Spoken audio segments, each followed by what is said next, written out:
What is going on, everyone? Welcome back to Next Gen Jets. It is the ninth edition of Next Gen Jets. Unfortunately, Connor could not make it today for this episode because he's feeling a little sick right now. But I am joined by my other co-hosts, Chris Grasso and Josh Wolver. Chris, I'm going to pass it to you. How are you doing today, man? I'm doing well, man. My lips are a little chapped. Had to put on some chapstick, put on some Aquaphor. But Josh, I noticed you got a fresh cut, the buzz cut. How are we feeling? Oh, yeah. I'm just ready for summer. I'm ready for the new regime. I'm ready for the new look Jets. I'm just excited overall for the season. This is kind of like the dead period. We're all waiting for something to happen, but there's always excitement. There's never not excitement. I mean, if you're a Jets fan, then there's never excitement. That's the thing. Oh God, see, already we're starting with the pessimistic. Let's get rid of that. Let's leave It's that. realistic, Chris. Old Jets, and let's step into the new regime with Aaron Glenn and Justin Fields and our 2026 quarterback draftee, who's gonna lead us to the promised land in 5 years. Well, haven't we been, Chris? Unfortunately, haven't we been saying get rid of the same old Jets since we drafted Sam Darnold? Or even Geno Smith? Every single new regime, there's a chance to get rid of it. That's There is. But how do you know that Glenn can be the one? How do I know Glenn can be the one? The way he's gone about everything so far just gives me confidence. The way he puts the media in his place, his presence, just walking around a rookie minicamp, like that's not even overreaction. He just has an aura about himself, a presence. So I'm so excited to see what we're getting here with Glenn. And that is, in fact, one of our topics today. But first, I want to start with a topic on Jay Gruden, one of the videos I saw on Twitter today. I'm not sure if you guys saw it. I think Connor may have sent it in the group chat or something. It was Jay Gruden, brother of legendary NFL head coach John Gruden, via U Stadium on Twitter, stating that the Jets are going to have a horrible awakening for their 2025 NFL season, and that Tanner Engstrand will just copy and paste Ben Johnson's offense from last season with the Lions, and they'll just be in the Jets. This season will be just the upcoming Lions B team. What are your thoughts about this? Because, I feel like Gruden was a little harsh on the Jets. I feel like a lot of people are putting them in a worse position than they have to be. But at the same time, I can kind of see where they're coming from, right? Because, obviously we haven't seen enough of competitive play from the Jets, of course, over the last decade or so. The Jets have not gotten more than 7 wins since 2015 when they went 10-6 and barely missed the playoffs. And, we haven't seen a lot of holes are still being have not been filled up. The defensive tackle spot, Derek Nandi, Quinnen Williams, Leonard Taylor III. I mean, they're all right. Besides Quinnen Williams, as we know, is as an absolute beast. He's an absolute star. But the other two, I'm not so sure about. So I'm still in quite of doubt about this defensive tackle position. However, and again, moving to the offensive side of the ball, Justin Fields, he's an unproven quarterback. Of course, he's been getting better by the year. I just don't see, like, everyone's been saying, like, oh, he signed with the Jets, he's finally going to succeed. We don't know that. Everybody was saying that when he signed with Pittsburgh, right? And the thing, I will defend him in his defense. Pittsburgh did not use him right? I feel like he is a mobile quarterback. You have to use him for what he's worth. I just feel like they just wanted to go a pass-first offense, and I feel like that's why Tomlin ultimately benched him, just because he didn't really fit the scheme of the offense. But that begs the question, why even go sign him in the first place if he's not even going to fit your offense? So I want to get your guys' thoughts on this. So Chris, I'm going to pass it over to you first. What are your thoughts on Jay Gruden's comments regarding this upcoming New York Jets team? Well, first off, addressing the most what's the right word here? Polarizing thing that he said.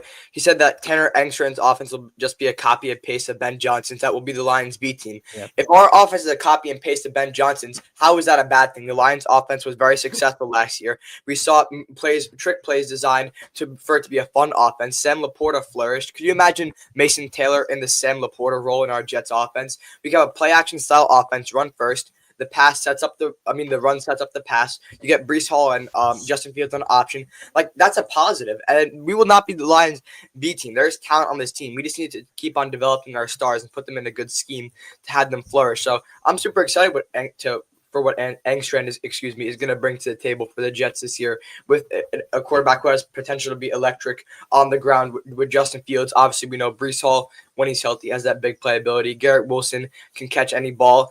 And we just need to develop our young players. And the defense, it's going to be solid. Of course, we have Aaron Glenn, Steve Wilkes, an experienced defensive coordinator. So I'm pretty confident in the defense. It's the offense that we're going to have to really put some question into and wait and see. So I'm super excited for this season, man. Josh, what are you feeling? Yeah. I mean, first of all, to start off, I agree with Chris that if you took Tanner Engstrand's offense and said that that's how we're going to perform, and you're looking at it as a bad thing, you're out of your mind.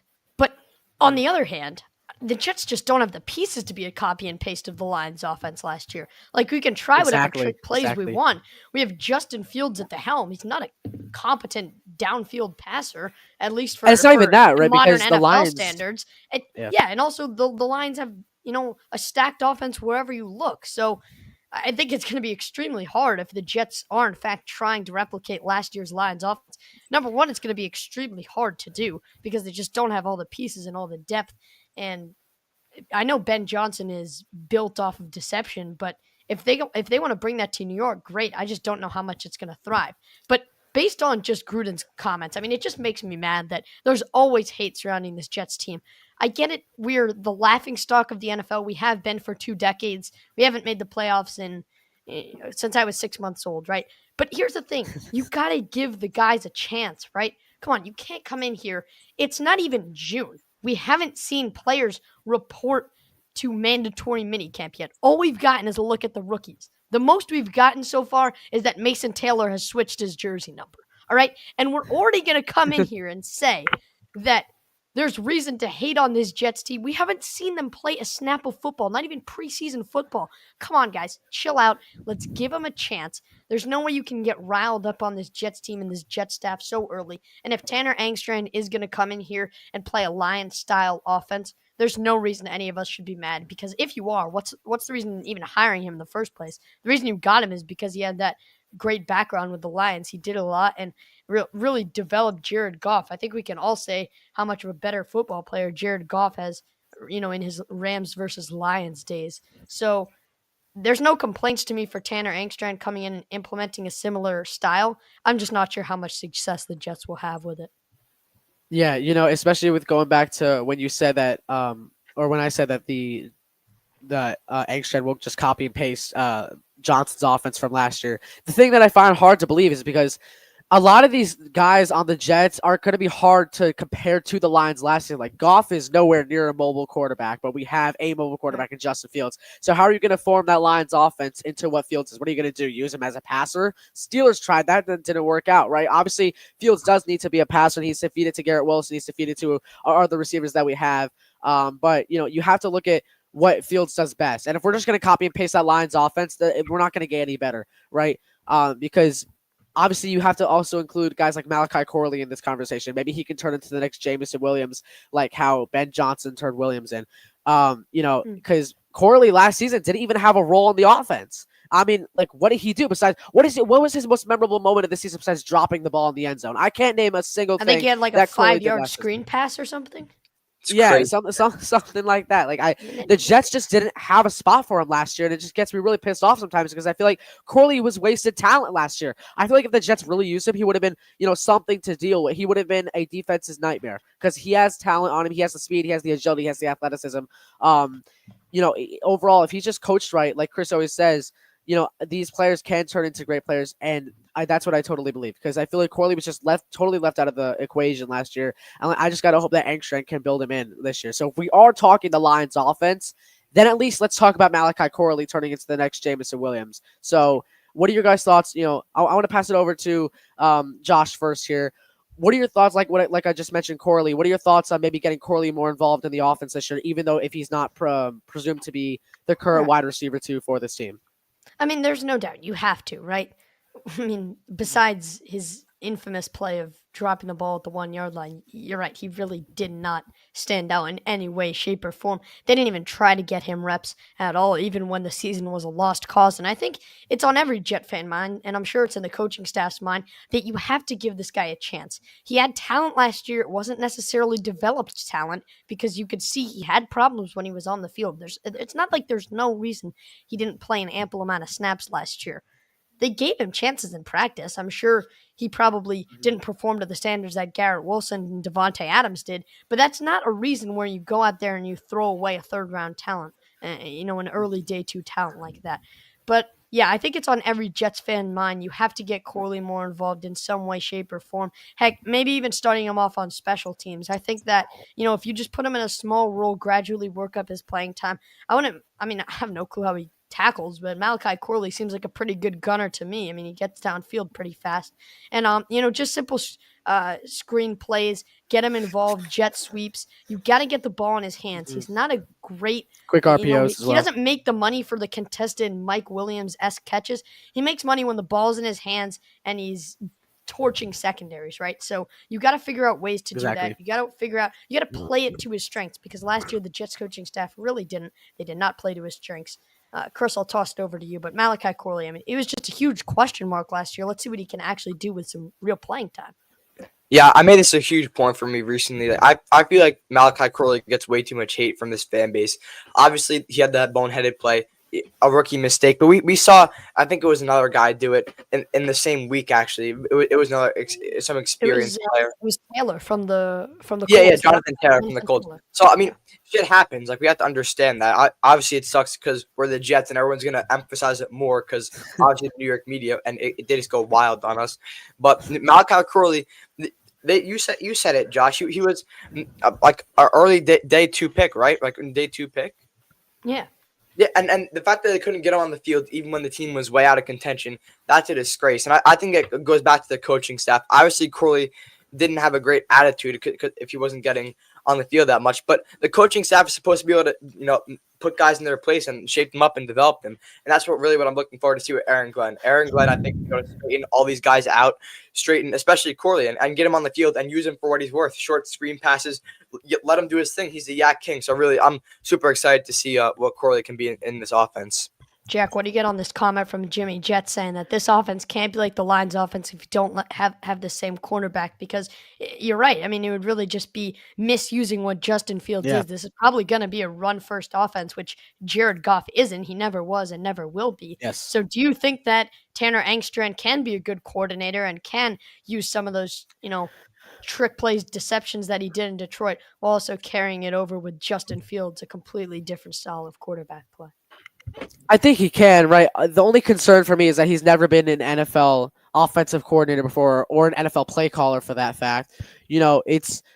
It's a little concerning for that fact. Obviously it's also concerning with Glenn because he's also a first-time head coach. There's a lot of concerns with this coaching staff right now, but you have to put in trust in them that they can do it. These guys, I think they're in the pros for a reason. This guy, Engstrand, got hired by the Jets for a reason. Obviously, Glenn and Muji have a vision in him. They obviously see something that they didn't see in other offensive coordinators, and that's why, I really like the sense that I like to believe that Engstrand will develop around Fields, because like me and Jimmy said, Goff and Fields, and even you, Josh, Goff and Fields are two totally separate quarterbacks. There's no way this Jets team is just going to be stupid enough to run that same offense. Eventually, teams will start realizing what we're doing and then catch on to it quicker than we want them to. So I think it'd be very smart to go with a run-first offense here, especially because if you want to get the most wins that you can, because that leads me to my next point as well. With Gruden's comments, he's making it look like the Jets are just going to be a terrible team overall, right? And I don't even see that. With this talent on this field, like Justin Fields, who I think will improve this season, although I don't think he'll be the best quarterback in the league. I don't even think he'll be top 15 this year. I still think he'll be better than, we've had since, 2019, Sam Darnold, maybe even. Yeah, around 2019. Besides the Mike White legacy game, which I was in. Yeah, besides the Mike White legacy game. Oh, you were intended for that? What if the Jets kept and build around Mike White? Like, what if they use him as their franchise quarterback? I don't know. Yeah. I think he was the I don't think it would have worked out anyway. One-hit wonder. Come on. Two-hit wonder. The Bears game and the Browns game. He got hurt in the Bills game and he played through because he's the exact quarterback he wanted. He's tough. Don't get me wrong. He's tough as Mike White. He's tough as hell, but yeah, I don't think he's your long-term answer. Aaron Glenn would love that attitude, coming off the bench and for sure. Just go out there, be a dog, dominate. Like, you gotta love that attitude. But one thing I will say, I'll jump in on you guys' conversation before. I think 100% this needs to be a run-first offense, take advantage of Justin Fields' skills. But one thing I will disagree with you guys, honest.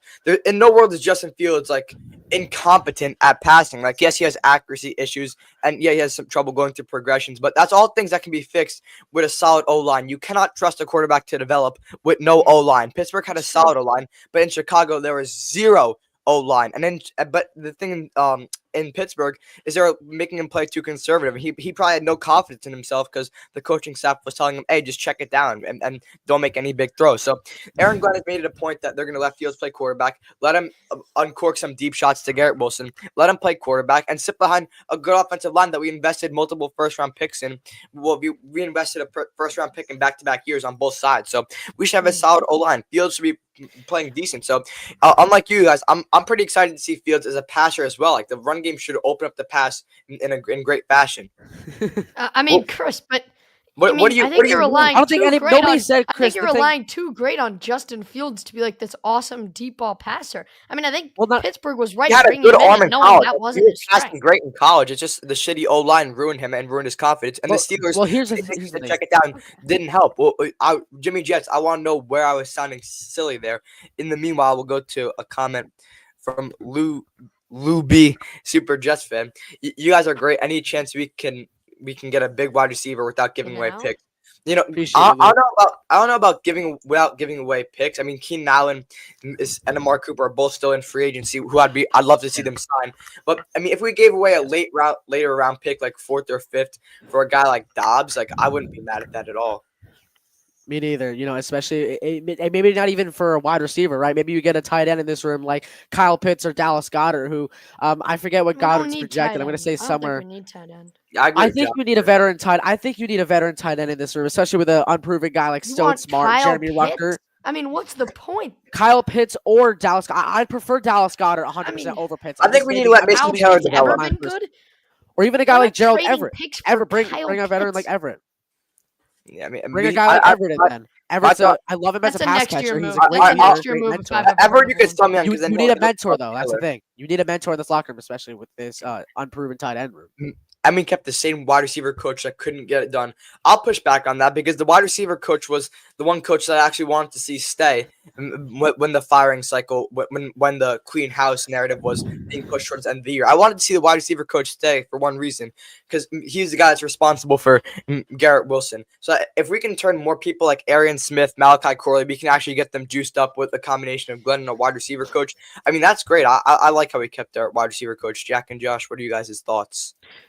I think really you have to take into account here that it wasn't all the wide receiver coach's fault. Obviously, they all coach the receivers. They all have a say in the offense, but really you have to look at the broader picture here. You have to look at the player themselves. You have to look at the type of offense they run. You got to look at the head coach, the GM, the offensive coordinator, the passing coordinator. You have so many other things to look at. Obviously, the wide receiver coach is a huge chunk of that, but you also have to look at the wider circle of this, right? Was it so-and-so that was doing this wrong, or was it this guy or that guy that was doing it wrong? So there's so many things that we don't see behind the scenes that we know of, because we really, to be honest, we really only get news on the head coach, offensive coordinator, defensive coordinator, GM, and owner. Really, those are really the 5 main positions, or the 5 main coaching positions that we really get news on, right? Obviously, you can go get your research on these other position coaches, but really, you have to dive deeper into this and think into a broader circle of who's really the problem here, right? I don't even think the wide receiver coach was that bad, right? Obviously, we had some developmental issues with Malachi Corley and guys such as Keelan Cole back in 2021, but it doesn't mean that you should count him out. That doesn't mean you should count him out indefinitely, right? He's already produced a star in Garrett Wilson to be already a borderline top 10 wide receiver in the NFL. And I just think that with the right scheme, the right head coach, the right overall surroundings around him, and even himself, maybe he can prove himself more as well. I forget our receiver coach's name, but I know we kept him for this season. I just think you have to look at the broader circle in general. What do you guys think about that? Yeah, Josh, what are your thoughts? I think wide receiver is a really interesting position here, and I'll say real quick right after. Just call in, pin comment just got tossed in the chat by Connor. Like and subscribe. Hit the like button down below, baby. For sure. But wide receiver is probably the most interesting spot to me out of everything this season, and I'd be willing to say that over quarterback. Because here's the thing. Wide receiver, we've taken multiple gambles in back-to-back years. We've taken gambles that haven't worked out, aka Denzel Mims. And we've taken gambles.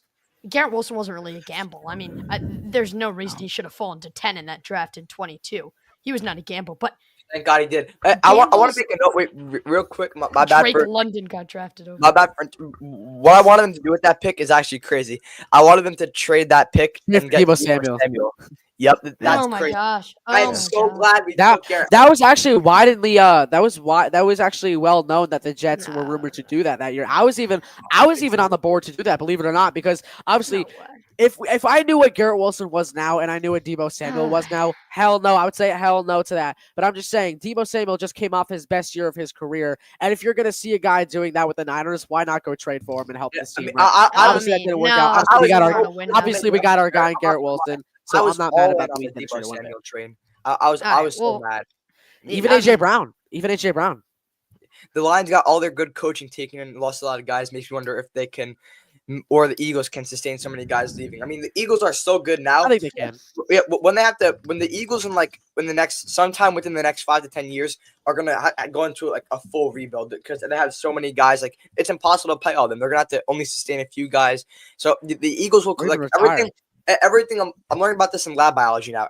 Every graph goes like this. It goes up, it steadies out for a bit, and then something goes down. Like everything eventually goes down. So the Eagles and Lions. And even Barkley. The Eagles will like they're too stacked. Like NFL teams can't be that stacked. The Eagles will go down eventually. The Lions are in a good position for a little bit longer, but the Eagles they have a couple good more years left. Yeah, I agree. Yeah. They'll have issues and then they'll fall off. But let me get back to my wide receivers point here because we brought it up. We talked about it for a little while, got sidetracked. But here's the thing with the wide receivers. We've taken gambles past 2 years. Last year, Corley. This year, Arian Smith. And we'll get to the Rich Samini article in just a couple moments about Arian Smith. But we've taken back-to-back years gambled in the wide receiver room. And if neither of them can pan out, boy, is it time to make some changes. Because you have taken, essentially, in my eyes, the same prototype of a player. Obviously, Arian Smith, one of the fastest combine times in all of the draft this year. That's why the Jets picked him. But 11th in all of college football last year in drops. If that doesn't concern you, I don't know what will. At least one per game. He was not a great pass catcher, and even he admitted it at the pro day. And then Malachi Corley, I get that he didn't play last year, and he just had a lot of his yards in college all after the catch. So it makes me wonder, if these guys aren't going to develop into good route runners, what are we even doing? Because you've taken two of the same person. If you can get this guy in a streak route and you can hit him and you can lob that ball up there and he's open in the end zone, great. But Garrett Wilson can't be the only guy consistently getting open for this team. He can't be the only guy making things work. You've drafted the same prototype of player 2 years in a row, and at least one of them's got to pan out. Because if that's not, why I said they should have drafted Trey Harris. I mean, well, that's a whole nother topic, Jack. But I think that Arian Smith is a good idea, someone who you could possibly develop into a better pass catcher. But 4th round felt like a reach to me, A. And B, this is the year to figure out what we're doing with the wide receivers. Because to me, and Chris will be happy to tell you, next year, I'm a playoff hunting team. I would not be willing to say that this year. I'm going playoff hunting in the 2026 NFL season, all right? So you better figure it out this year, make necessary changes next offseason, figure out the wide receiver room, but that is going to be the most interesting thing to me out of the entire season, what happens in the receiver room. After we draft a quarterback in 26, sometime within the next 5 years, I'm back to Super Bowl hunting, baby. After we draft either Nussmeier, Sellers, and that's not that far-fetched. That's not that far-fetched. Could you imagine Jeremiah Smith on this team? I'd rather draft a quarterback in the first round than Jeremiah Smith, but then again we got Allen. Then again, we got Allen coming in. Jets are in trouble this year. Offense will be bad. Straight up, the offense will be bad out of Allen. I think if they use it right, it all depends on how Kevin is and Justin Fields. Yeah, but it's not all if this coaching staff, not all play call. Yeah. If this coaching staff can't get it right, then they're on the hot seat in year 3. And speaking of the coaching staff, I want to get to my next topic this coaching staff wins under 4 games, I want him gone. Clean the house? No, you got to give them at least 1 year. Full house. If they went under 4 games, full house. I can't because there's too much talent on this team to not at least win 7 games. If Aaron Glenn is a good coach, the floor. Lazard cannot be our wide receiver 2 this year. No way. I at least want to add one more receiver like Allen or Cooper. And if these coaches can get it right, then let's hope that. And like I was about to say, let's get into our next topic here about our coaches here. Rich Cimini posted a Twitter post online about Jets minicamp, and here's some comments he had to say. And I quote from his article. Rich Cimini stated, minicamp definitely was a different vibe under Aaron Glenn than the previous staff. Practices were more intense and everyone participated, including draft picks. Previously, the draft picks were held out to prevent injuries. This is something that really catches my eye here. I really love the disciplinary guy that Aaron Glenn is being right now. I like how he has to include all of these guys in here. If you guys see like a rookie like Shamar Stewart holding out because of his contract, give me a break. You just got drafted to the NFL here. You got to be grateful here. Get on that field. Show these coaches what you can do. And I like that Glenn is providing this for these rookies. You know, I'm excited to see what he can do. A lot of people were comparing him to Robert Saleh and see, like, because people are saying, oh, Robert Saleh also did this. Robert Saleh also was hype on the sideline. Robert Saleh was also this and that. But I feel like Glenn is different this year because Glenn, I feel like, is a more monster among men, right? Because I feel like, he doesn't care what you think. He doesn't care what anybody else thinks. He cares what he and the New York Jets can do for the best of this team for the upcoming future. And that's what I love so much. And guys like Armand Membu here, Cimini reported that he did take reps at right tackle during minicamp. And the first thing that you noticed was his quick feet. And that's something you like to see in a good right tackle. You know, you got to see them in pads for they got to break out first. And I'm excited to see what our 7th overall pick can do this season. Then going on to a tight end like Mason Taylor, you know, finally he switched his number. I'm so happy he switched his number. 46 just looked so ugly on him. I mean, what do you guys think about 46 as a tight end number? I'm so glad that was never. I don't care, bro. Like, they must not have printed it ugly as a number. It doesn't even look that bad on him. No, that's like a college. No, that's a fullback number. Yeah, that's a fullback number for sure. You know, they probably just forgot to print it. It's really no big deal. But here's the thing from that Rich Cimini article, Jack, do you want to read us the part about Arian Smith? I've got it pulled up because go ahead. I mean, Rich Cimini seems really low on Arian Smith from what I'm reading. Smith dropped 9 balls out of 76 targets last season, a 12% clip, 12th highest in the FBS. 7 out of the 9 occurred on in the first and fourth quarters. 5 came on first downs. He just doesn't sound like a very reliable target. When asked about it, Aaron Glenn said, quote, Arian has some juice. God, he can run. So I guess they're really just banking on his speed as an upside. I mean, maybe they're going to try and get a... I don't think being a one-trick pony. Sounds like Kadarius Toney to me. This fast guy with some drops. That's Kadarius Toney. I don't think being a one-trick pony and who is a deep threat is a bad thing. Like you can get open. But if you're playing on the national level, if you're playing on a pro level, you got to be more than a one-trick pony. Like, I'm not. Hill was thought to be that coming into the league. I don't put as much emphasis on like forcing missed tackles as Connor does, because if Arian Smith can just get down the field and be like a deep pass, like someone who takes the top off the defense, Justin Fields gives a deep bomb, like I'd love to see that, man. And going back to your comments about Aaron Glenn and the different vibe around us, this is exactly what I've been saying. Like this is why I was so excited for Aaron Glenn. This is exactly what I've been saying since the hiring cycle. We need to hire a disciplinarian head coach. Like there's no debate, no ifs, ands, or buts. Our coach has to be a guy who can come in, lead this team, be a leader of men, command the locker room, no bullshit guy, and just change the culture. And that is what's his name? That is Aaron Glenn. So I mean, is there something? Is there something you see? Oh, sorry. Finish real quick, and I'll ask you. There was no one else besides Glenn. I mean, it was either Brian Flores or Glenn, nobody else. And I'm so glad we ended up with really. Glenn. I'd choose nobody over Glenn. Coming in, Glenn over anybody. Glenn solos anybody. Oh, what about Josh McCown, Chris? Oh my gosh, why was that even a thing? Why was that even a thing? I would predict him to go 3-14 if we had Josh McCown as our head coach. How do you know he's gonna be bad though? He's the thing, like he's never very smart quarterback. He's literally done nothing as a coach. Why would he be good? Yeah, Josh, he was the quarterback's coach for the Panthers, and the Vikings, I believe, as well, or at least he worked with the Vikings. You can't hire him as head But coach. here's the thing, Chris. Here's what I was gonna ask you. Maybe you see Flores, Connor, no McClown. Jack, what were you gonna say? So I think based off Chris, since you're so hype on Glenn, is there anything really you see Do you see any differences between him and Robert Saleh? Then Josh, I'll go to you with that question as well. Like, because I know Chris, you're so high on Glenn. A lot of people were high the same way on Saleh when he first joined this team. Is there any differences you see so far in Glenn than Saleh?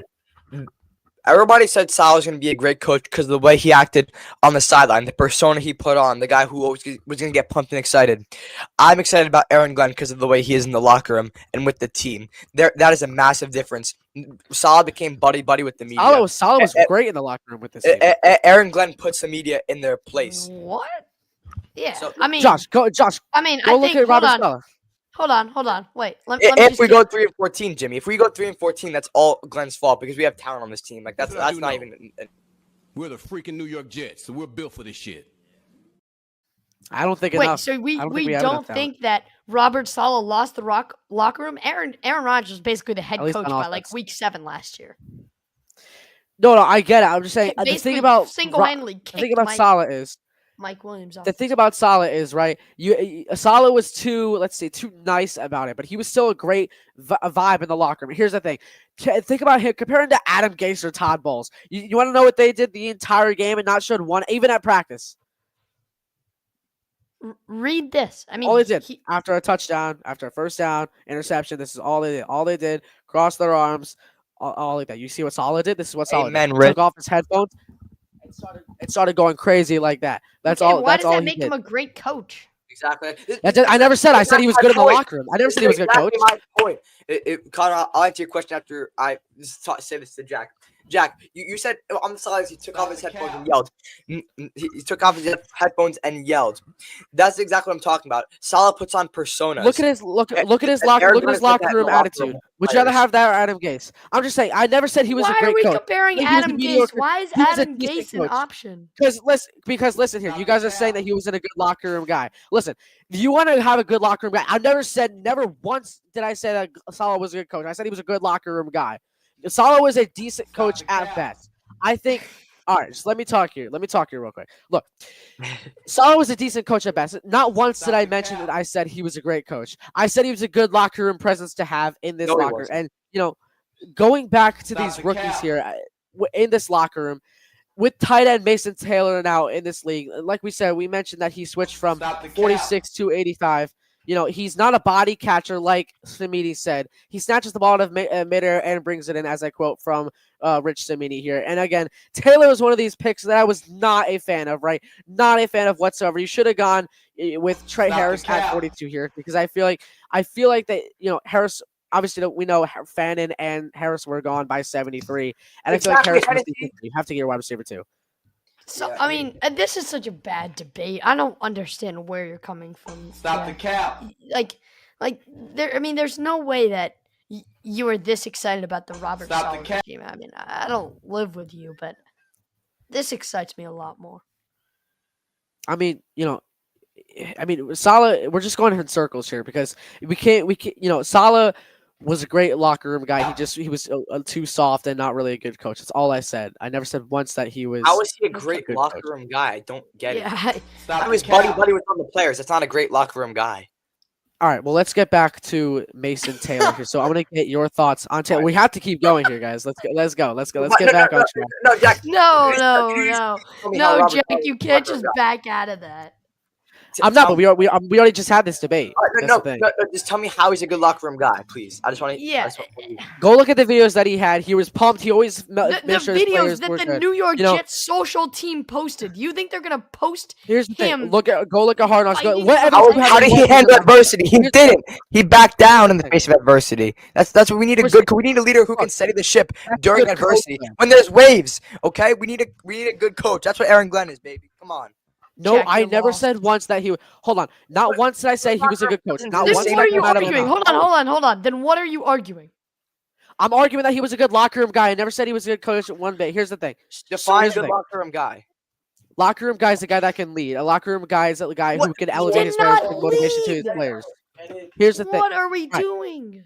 He may not have been the best coach. There's a lot of examples of guys that aren't the best coaches, but are He's great not locker room guys. Jack. here. If he's not a good coach, he's not a good locker room guy. He didn't do anything in adversity. Good locker room guys are able to rally their players during adversity. So you're saying Bill Belichick could do that? Do you think Belichick was able to talk? Why all are he we does is comparing Bill Belichick? Yes. Because you're asking you're saying here that Chris is saying here that a locker room guy No, we respect everyone around here. We're gonna keep Jack's mic on. Jack, you can finish that. So here's the thing: Belichick was kind of that's the thing. Belichick was very respected. I'm just saying, if you compare guys, a lot of good head coaches were not always the same. You don't have to be a good locker room guy to be a head coach. Vice versa, you don't have to be a good locker room guy to be a good head coach, right? You just have to find. I'm saying Robert Saleh was a good locker room guy. He just wasn't a head coach. All right, we got to move on here. Guys. All right, so let's go. I want to ask you guys about now our cornerback picked at pick 73, Azareye'h Thomas in the 3rd round. You know, this is what Sumidi had to say on him. He was frisky at the line of scrimmage, 6'1", looks the part, competes with a swagger here. You know, I could see why Sumini's saying this. He has the size. I think Thomas. I think I mentioned this yesterday in the show when we were at. I think I mentioned this yesterday in the show as well. That Thomas, I think, will eventually fluctuate into the CB2 position along with Sauce Gardner. Right, you got Brandon Stevens. You signed him to a 3-year, $36 million deal. You can't just sign someone like that not to use them to their full advantage, right? And people were saying move Stevens to safety and have Thomas be our CB2 for this upcoming season. I don't see that. You pay a guy this much money to not play the position that he's normally in over the past couple seasons. I just think that makes no sense, right? Obviously, maybe do it like a Bless Austin or Bryce Hall situation, like in 2020 when Austin was initially the starting cornerback heading into that 2020 season, and then it ultimately fluctuated into Bryce Hall being that CB1 that we had in that 2020 season and 2021 NFL season. So I think that's exactly 2020 season. Don't remind us, Jack. I think that's going to be the. I mean, that was the worst. 0-14. Yeah. I think we started off 0-13. Right. And then at the time, yes, Connor. At the time, Bryce Hall was a CB1 in 2020. It was crazy. Our defense was so the at that time. Regarding Thomas, that's just the way I think Stevens is going to be with Thomas. I think Thomas is going to fluctuate into that CB role at least within the next year or two. Regarding Azareye'h Thomas, I mean, I think they obviously had oh my God, I can't talk. Glenn and Rouge had a Jack talks to the 2020 New York Jets. But Glenn and Wilkes have a trick up their sleeve for this new defensive scheme, and it required a physical corner like Azareye'h Thomas. I think Thomas is going to come in here and play a decent role. What do you mean stop the cap, CL? That is not cap. They need a physical corner, and that's why they emphasized taking Azareye'h Thomas over a receiver at that point, even when we desperately need a receiver. So Glenn obviously saw something in Azareye'h Thomas that he loved and that he could develop into a solid player. So there's no doubt in my mind that we could see him play CB2 next to Sauce sometime in the coming years. Brandon Stevens is probably playing CB2 this year, but Azareye'h Thomas, there's no doubt that he can develop into that for me. And I think they gave Stevens like a multi-year deal because they know it's going to take time to develop him. They saw qualities that they like in him, and I know he's already been in this league for a little bit. He's been in this league for a little bit, but Glenn has qualities. I mean, Glenn saw qualities in him that like saw toughness that he can turn into a solid player, and maybe even. We're the freaking New York Jets, so we're built for this shit. AG already. Aaron Glenn is already an icon here, baby. He's the face of the franchise. So let's see what he can do, baby. Well, let's just hope that stays like. Just don't make me fire you after year 1 and go 3-14, baby. Come on, Chris, you're so high on Glenn. You want to fire him after year 1 if he does bad. Here's the thing: you got to give coaches a year, right? If he's a bad coach, we'll all know. But look. Here's the thing: you got to give coaches a chance here, right? You can't. The only way you're firing him is if he has a 2-win season. No, you're not even firing him from that. It's too. The Jets are putting too much on the Jets. Wrap it up, Jack. If he wins 2 games, hold on. let me. Adam right. Gase. All right, no, This just team listen. has way too much talent. This team has You Sauce have to give him Gardner, 1 year. Garrett You gotta give Wilson, him. No, Quinnen we don't. Williams, You want to do what? Damian Sherwood. If they win 2 games, I'm not letting someone who goes 2-15 draft a Right. quarterback who's gonna suck and set us back 5 more years. No. Here's the thing: you got to Oh, give him at Chris least 1 Grasso year. could You coach got- a you s- 2-win NFL team. I mean, that's ridiculous. You have too much on the line here to say that Glenn will be fired after year 1. You have to give him 2 at least a little wins. bit of breathing room. 2 wins is You're awful. out I of agree. your 2 wins is mind. absolutely awful. But then he's going on the hot seat. In this 2026 season.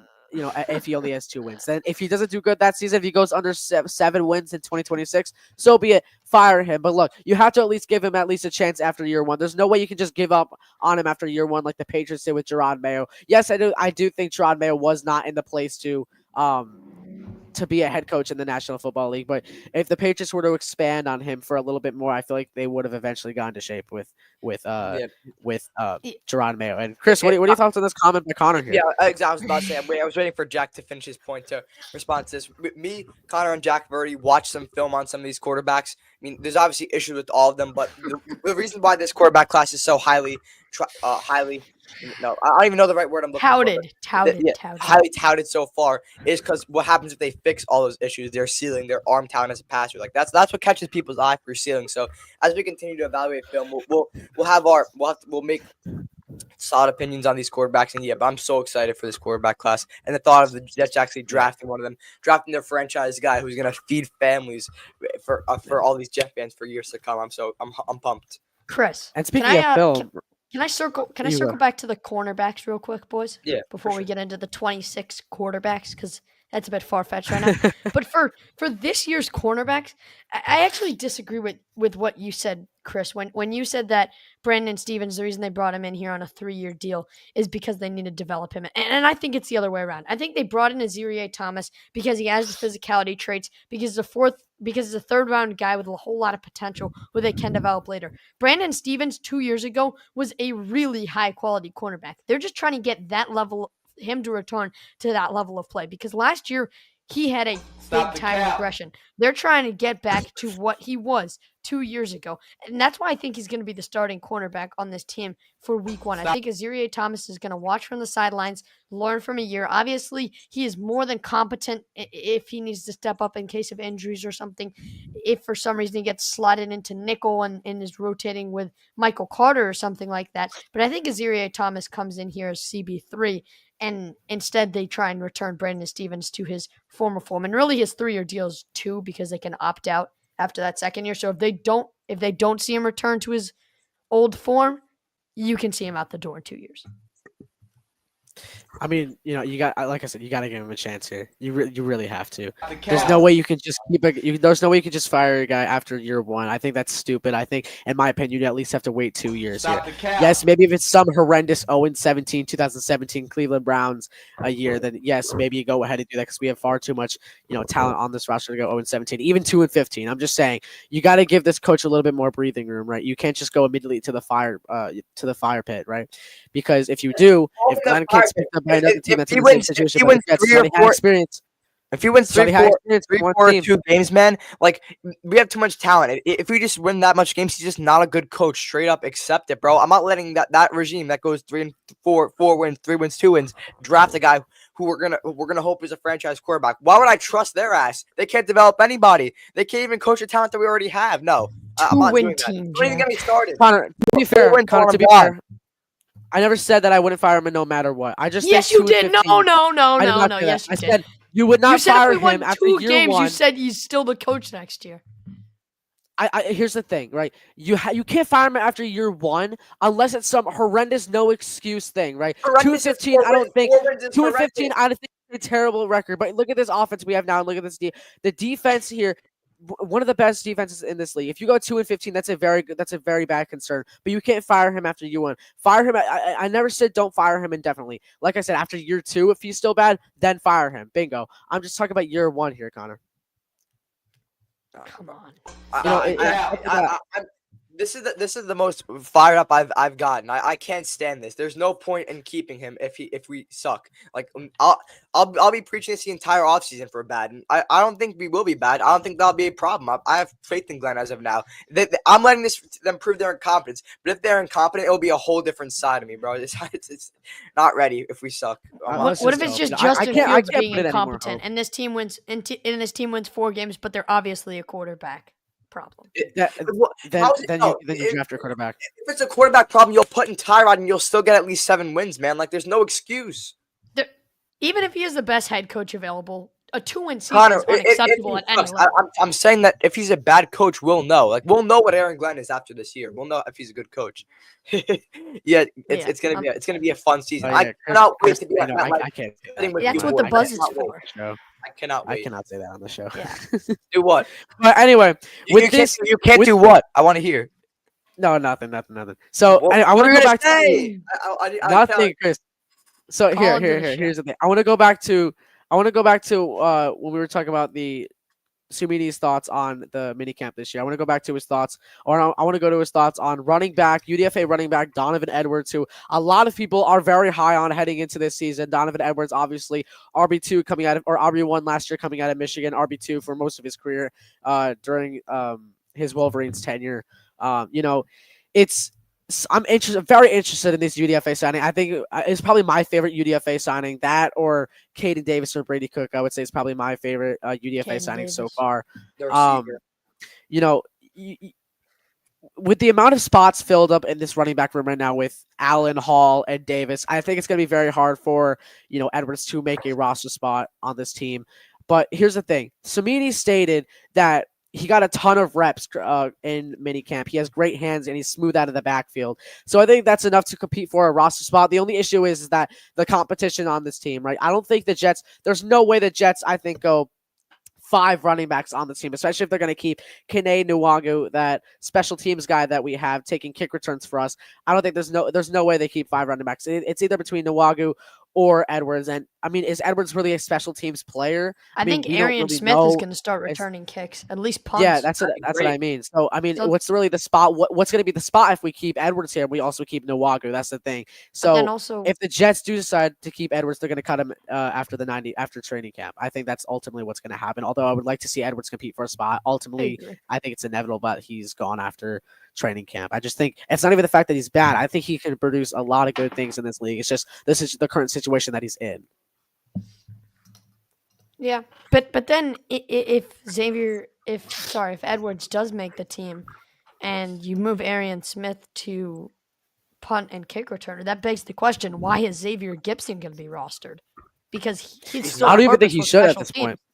Yeah, I don't think he should either. Arian Smith's faster.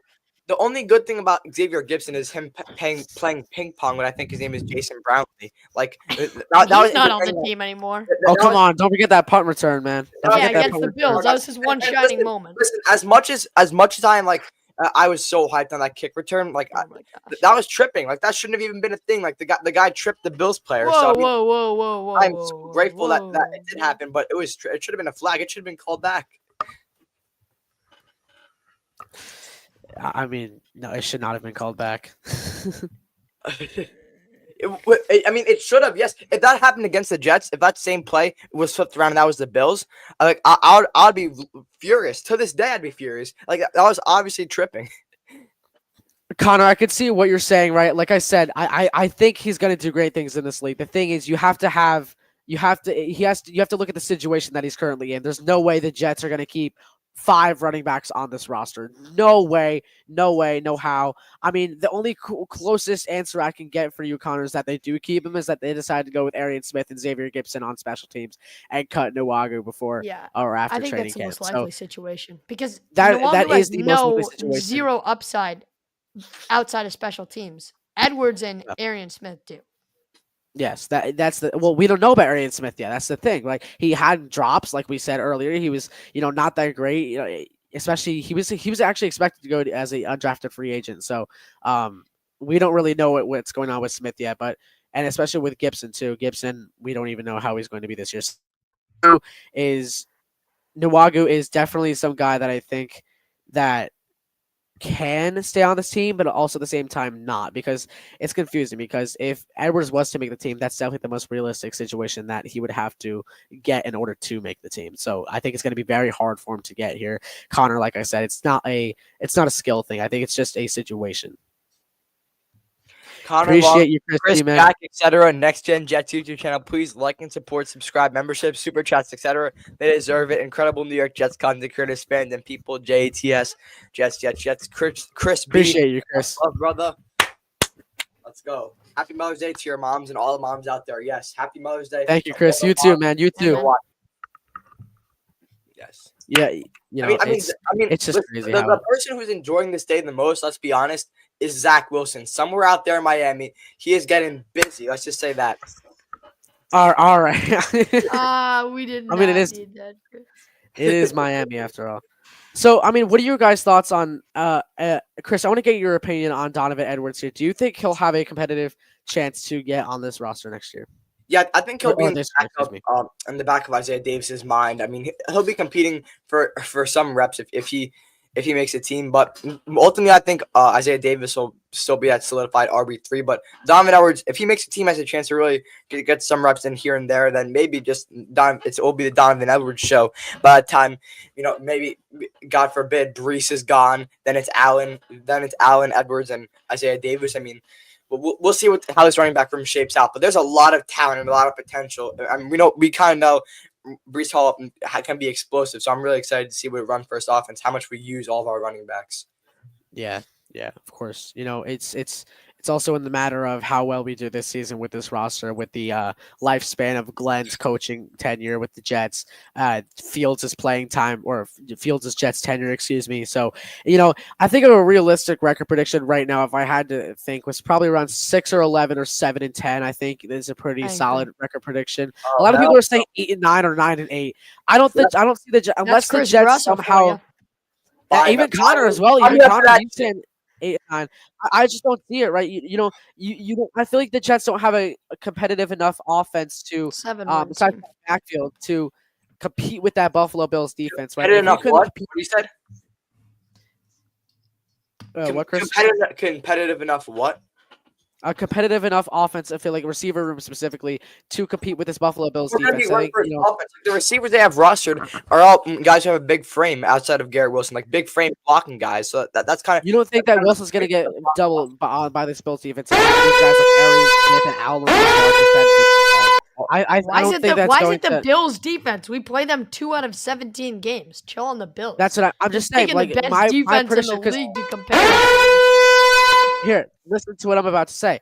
Because if you get the Bills here, right? The Bills. I'm saying right now we're gonna go 0-2 against the Bills. We're not going. No way. No shot. We're going 1-1. No shot. I don't think we're going 1-1 against Buffalo here. As of right now, I don't think so. That's maybe not if the you issue. have. Nobody's saying we're gonna beat Buffalo. Buffalo's the best. But a lot of people are saying we're gonna go 8-9 or 9-8 here. I don't see it. You have to think realistically. We have to beat Buffalo. We have an easy schedule. No, here's the thing. Or at least I'm thinking of my record predictions that I currently have. I don't see the Jets. I don't see the Jets splitting with the Bills, and a lot of people do have the Jets splitting with the Bills. I just don't see it because to me, I think there's a huge leap between 7-10 and 8-9, and even 8-9 and 9-8. Right? You really have. If you're 8-9, then at least you can say you're somewhat competitive, right? Even at 7-10, I think you could say you're somewhat competitive as well. But here's the thing: when you have a division with the Buffalo Bills, there's no way you're going past 7-10 here. I think you're not beating them twice a year, so it's an automatic. Two games down. A lot of people are saying 9-8, 8-9 for the Jets here. They're not beating them once. They're not beating them once. That's simple. We're not beating them once. How are you a Jet fan and saying there's no chance the Jets are putting with the Bills? Like, they're not. Talk about one other game on the schedule, Jack. Okay, maybe they do get swept by the Baltimore. Buffalo, okay, Cincinnati. You can still win 8 games. Jack, you realize upsets happen, right? You realize when teams have good coaching, upsets happen, bro. Yeah. How do we know that Glenn's going to be a good coach, though? That's the thing. We don't. And here's the thing with our schedule. You asked that a lot of people are saying the Bills. Connor said the Bills is just one game. Look at the Baltimore Ravens. We have to go to Baltimore and play them. I don't see the wins. I don't see a win coming out of that. Cincinnati, no shot. I see a win coming out of that. Let's see. It's Dallas. Cincinnati has barely any defense. The Jets. I don't think. Come on. As of right now, I don't see the Jets beating Dallas either. And hell, maybe even the Jets won't even beat one of you Why? beat Wait, Carolina. why This can we not guy's beat just Dallas? like, Wait, arguing that's about it. ridiculous. At this Why can point, we not beat I don't- Dallas? Why? Because they got George Pickens. They're not beating. No, I'm just saying they're over. Yes, I think Pickens will help their offense, but I think their defense is absolutely a monstrous defense to compared to this Jets offense right now. They're going to absolutely We smoke can them. It's going to be analyze. like We can it's gonna be like the analyze 2023. in the week It's gonna be like leading up 30 to to 10 that. Dallas. You're scared of the Dallas Watch. Cowboys defense? I'm not scared. I'm being realistic here, Josh. I'm saying that the Jets will not. I don't. As of right now, I don't see the Jets beating them. Maybe they're deep. Maybe it'll be a defensive controlled game. Maybe it'll be like 17-14 or It's something like one that. game. Because I just named more than one game for you guys. I named 2 Buffalo Bills games, 1 Baltimore Ravens game, 1 Cincinnati Bengals game, 1 Dallas Cowboys game, And that's maybe all our losses. That's like 5 losses. That's 1 Dolphins loss. We're gonna split with New England. I just listed 7 That's almost a 10 guaranteed and losses. 7 year. And that's a I just 10 listed almost 7 guaranteed losses right there. I still think Nothing we're is not good enough to guaranteed. sweep Any the given Pats. Sunday, Jack. We're Have you not good enough to sweep the Pats. Be honest here. We're not good enough. Oh my God! We are not good enough to sweep the Pats. I think we're going to be competitive with them, yes, but I don't think we're going to sweep them. They have a very competitive defense. So do we. But I'm just saying their offense is not looking that bad right now either. Jack, don't make DTN happy, bro. The Pats are still ass. They're still buns. Okay, they have a good coach. You got to be Maybe a realistic good here. quarterback. We don't know. They overpaid a bunch of free agents. I'm not willing to say that we're there. Like we split with the Pats when we had Salah, bro. Like, come on. We have Aaron freaking Glenn now. Chris, here's the thing. You got to look at a real. You got to look at a realistic approach here. Exactly. Connor, I'm just saying that I don't see the Jets getting past 7 wins this year. All of this hype coming around the Jets this season is not going to happen. I'm just saying it right now. I can't wait for this season to be a relaxed season, though. I think this year is not a win now mode, and I really like that. I don't get the win now mode term, man. Like every year is win now. We're retooling, guys. You're playing to win the game. We have talent on this team. We just brought in a new coach who's gonna maximize talent on this team. You gotta Limit the turnovers. Limit all of the penalties. Win the game. They're in no position to even tank. Super Bowl expectations. We're not even Never said tank. I'm just saying you gotta be patient. A young quarterback with potential. We should have better coaching. Limits all the penalties. We have talent. We're a couple of guys away. We just need to get some depth, fill some holes, man. Like we've been saying that since and I'm not gonna lie. Oh my God, it's kicker, different. We have a new competent regime, kicker man. wins us 3 games last year. Exactly. Like, oh my God. It was easy mistakes. Can't. Yes, Connor, we were supposed to win games, yet we're supposed to be relaxed. I think this year is a relaxing year. Who cares if we go 7-10? This year is an experiment year. NFL I would really team. like. This isn't. Listen. Hold on. Let me finish here. We're not in the NFL. This is my personal opinion. I don't care if the Jets go 7-10 this year, and unlike the past 2 years, because we expected them to go 11-6 or 12-5 and make the playoffs. Some people, hell, in 2023, people had us facing the Kansas City Chiefs in the AFC Championship game. I mean, how? Okay, Rodgers got hurt. That's not fair assumption. It was. I'm talking about before the 2023 season here. To the 2023, but that's before the 2023 season. This year's an experiment year. But that doesn't mean you don't care. That doesn't mean you stop. I never said I didn't care. Obviously, I care. It's more relaxed this year. Tanking works. You just said it's a relaxed year. I don't care. Somebody. I don't care if we go It's a relaxed year. It is a relaxed year. We just can't be okay with losing. We can't set up for losing. We need Aaron Glenn to prove himself as a coach, and we develop our talent for once, man. Look, Josh, we don't need to win all these games. We need to come in here and be competitive. Hold on. Josh, this is exactly what I said. I said I don't care if they go 7-10. I never said I didn't completely care about this team. That's the thing, right? Obviously, I care about this team. I want them to win, but this is an experiment year. This is not the year. But then again, you don't care if they go 7-10. So you would not care if they go 7-10. I wouldn't care if they go 7-10, but that doesn't mean I don't care about this team. Okay, well, obviously, I care about this team. This is an experiment year, though. That's the difference between you and me. Connor, I never mentioned tanking. I would care if they went 7-10. That's I never went tanking once. I would care. Well, Connor, I think tanking works, but the Jets are just in no position to do that. They have talent. What do you mean tanking doesn't work? Tanking doesn't work. Look at the Jaguars. They tanked for Trevor Lawrence. Look where they are now. They are absolutely in shambles. You will not get anywhere with tanking. This is one thing I don't get about NFL fans. Like, why are they acting like the Trevor Lawrence thing is a failure? He's been hurt, and the Jags have failed. It's been a failure so far, but the 2022 season. Trevor Lawrence is not the There's Jaguars. been nothing around him, and he's been hurt. Like, I don't get it. They completed one of the best playoff comebacks, maybe of all time. I was watching that live at one game, one hit wonder. Chris, here's the thing: Lawrence has not been producing numbers that everybody thought. Connor, Everybody I thought. just consider that situation there. You Yeah. don't consider a situation. Just look at analytics, man. Like it doesn't tell you. The eye test, watching the games, and analyzing what's going on around them tells you. Like Here's the thing, Chris. Everybody was thinking Lawrence was going to be some top 5 quarterback coming into the draft, right? Well, I mean, like top 5 quarterback in the NFL coming out of the draft. Has that happened? No. You got to look at that 2022 season. He had a one-hit wonder season that year. Obviously, Lawrence is nowhere near a bad quarterback in the NFL, but he is not what people expected him to be. So you can't go around saying, "Oh, I'm going to lose games on purpose," which I totally do not believe in. No team wants to lose games on purpose. Not even the with the Jets. It just doesn't happen. No team does that. I think it's even illegal in the NFL. I think the coach. If the Jets had no talent and we just if we had no talent, say we didn't have Sauce, didn't have Garrett, and we had 0 guys, I'd be in the boat to tank for Arch Manning. Like what? No, that's why you trade up in the first round. You don't tank. That's the thing. You don't get it. I said if we had no talent, we had talent on the team. We were no position. If we had no talent, we had Justin Fields. We have a young quarterback. We took our gamble. Hold on.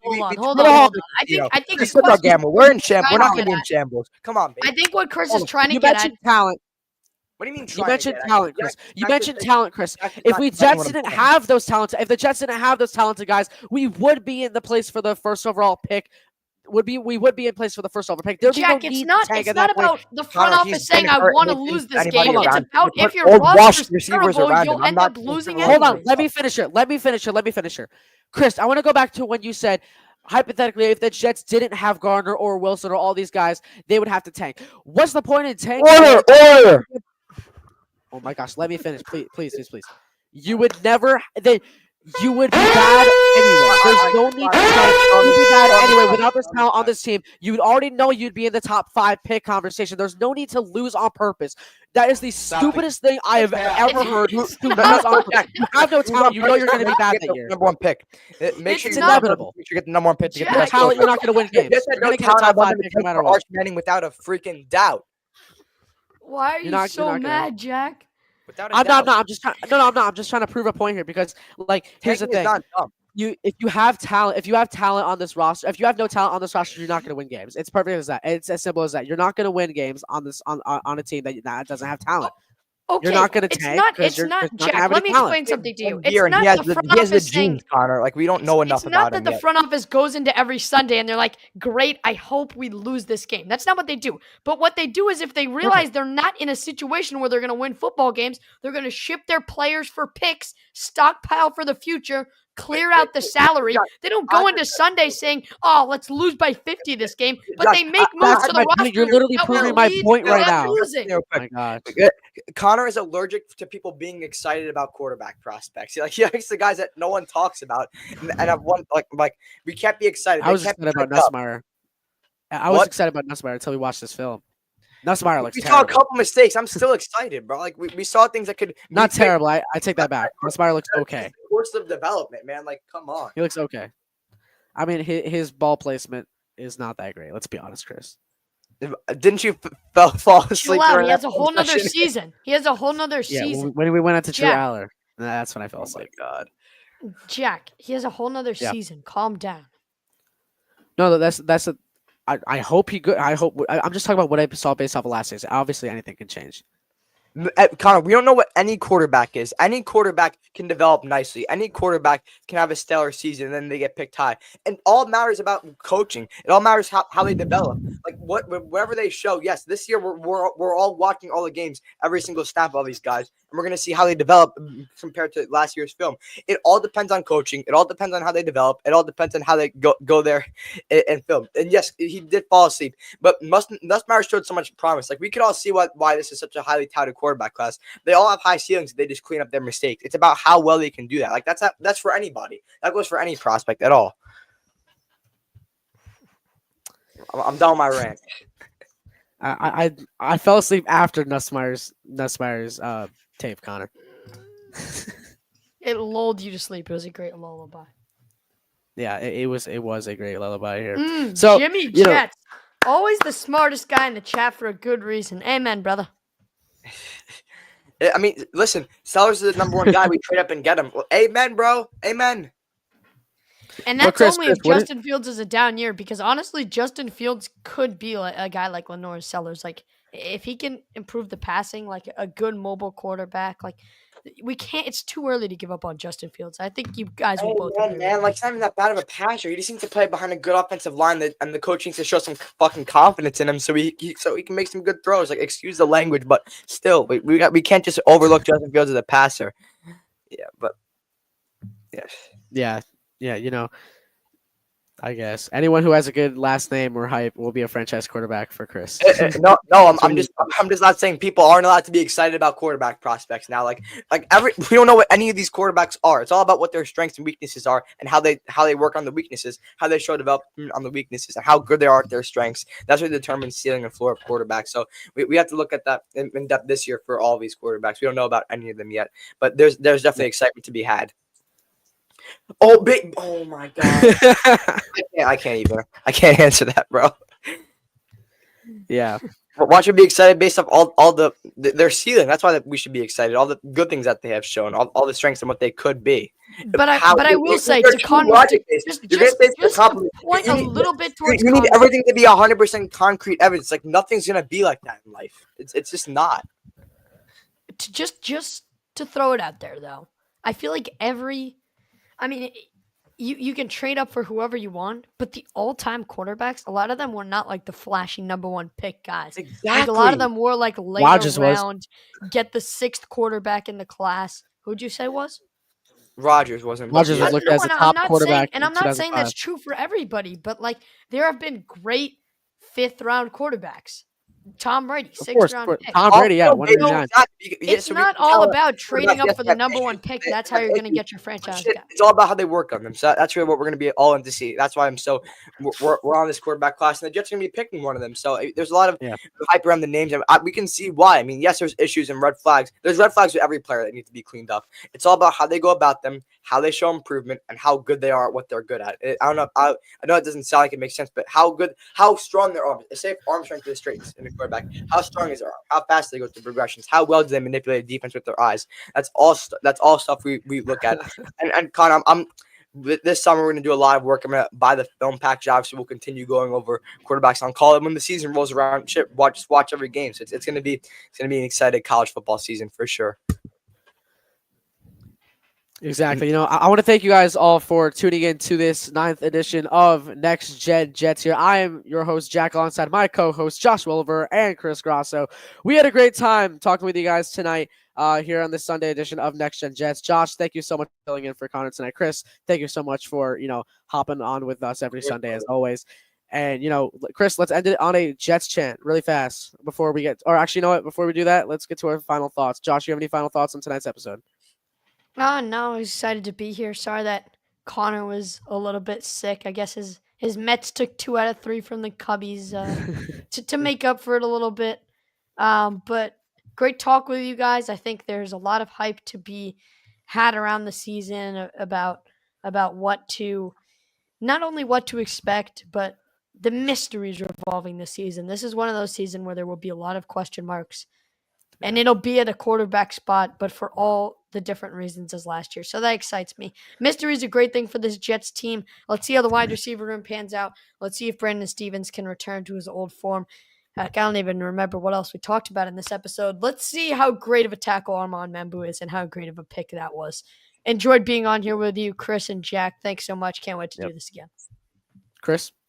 My final thoughts of this conversation, this entire thing gave me brain cancer. Like I don't know what more you want. Like I lost so many brain cells during this conversation, but always fun joining you guys, man. Talking some Jets, my favorite thing to do. So yeah, man. Everyone have a great night, and we'll lead the Jet chant to end us. Let's go, Chris. And happy Mother's Day, everybody too. Happy Mother's Day, everyone, as well. Yes.